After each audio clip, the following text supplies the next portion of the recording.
Hi, today my name is Sean Bivens. That's my name every day. And we'll be talking about the Every Student Succeeds Act. You know when you're in school and your teacher, your mom show you that video, Schoolhouse Rock? Well, that's kind of what this is like. That's what it's like. There was this one, it was my favorite one. It's like, I'm just a bill hanging on Capitol Hill. Well, that's what this is. And a bill just goes through different states to become a law. Starts in Congress and gets voted on by Senate and the House of Representatives. And then if that passes, it goes to the president can veto it. And if he doesn't veto it, then if he does veto it and Congress still gets 2/3, it still becomes a law. And those are the stages that it takes to become a law. This bill was led by Democrat Senator Patty Murray of Washington and Republican Senator Lamar Alexander of Tennessee. Patty Murray is on the left and Lamar Alexander is on the right. With the bill being led by both a Democrat and a Republican, it was easily passed through. It's made a law because it had representation on both sides of political parties. The bill's main purpose is to transfer federal government powers and education to the states. As you can see on the left side, the national government is there to delegate powers to maintain Army and Navy, declare war, coin money, regulate trade between states with foreign nations, make all laws necessary for carrying out delegated powers. And the state on the right side is to conduct elections, establish schools, regulate businesses within a state, establish local governments, regulate marriages, assume other powers not given to the national government or denied to the states. And then the middle one's all about powers that are both enforce laws, establish courts, borrow money, protect the safety of the people, build roads, collect taxes. Right now, education's in between them because it's not a national government power, but it's not a state government power either.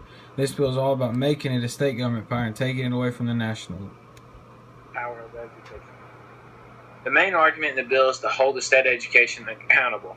So they would do it by three different things. The accountability plans, which is just plans that the federal government would help the states create, and that way they can each be individual and make plans for according to each state.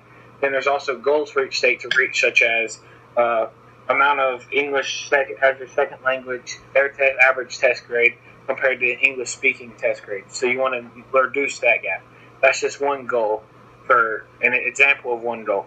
Another one would be accountability systems, and those systems would be enforced in elementary, middle schools, and high schools, and those systems also weigh the indicators of the bill and of the goals and plans and systems that would be forcing the states to be better education. The bill is beneficial because it allows the states the freedom in education, such as it would allow the states freedom in making policies for the school, freedom in what they're teaching to fit their state, and we'll come back to material. And it would also be beneficial because it allowed the states freedom in their budget for the schools. This is good because each state is different from another, and no two states are alike in their needs for education. The bill was made to replace the No Child Left Behind bill, and it corrects its weak spots. One weak spot was teachers. Teachers were not given enough credit, given enough salary, or given enough effort for them to be happy, and this bill helps it be better. The bill states that they need to adopt current academic standards and get rid of bad ones, such as Common Core. Another one would be the No Child Left Behind policies, and it would help create new individual state plans. Common Core is a federal curriculum for states to teach their students. So, if you think about Common Core, all it is like, so every state is teaching basically the same thing. It's like a lesson plan given to the states that they aren't teaching things written by the federal government. Yeah, they're teaching a little different, has a little discrepancy between each state, but in general, everybody's learning the same thing, which seems like it has benefits and disadvantages.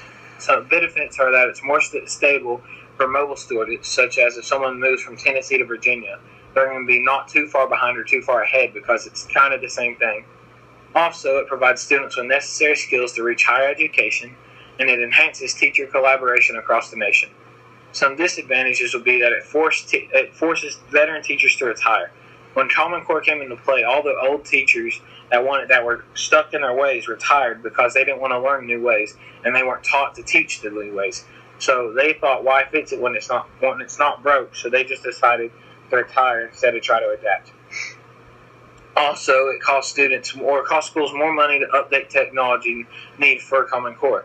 So Common Core needed more technology than available, and that takes away from money used on their budgets for that takes sorry, my computer just messed up. That takes more money away from the budgets and for lighting and for bills and for teaching. So another bad thing is students from different parts of the nation do not need to learn the same material. Let's say a kid is from Florida, and then another kid is from Montana. Those two students do not need to learn the same thing. Each state are different, and they need to learn different things going to that state. Jim Toll says on CNN's article about Common Core that 69% of students that graduate in their hometown state or home state grow up to work in that state. So why does someone that's going to live in Florida their whole life need to learn the same thing that's going to live in Montana their whole life?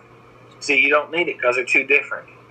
But that's for the same thing if someone's born in Pennsylvania and one's born in Nevada. They don't need to learn the same thing. They're too different.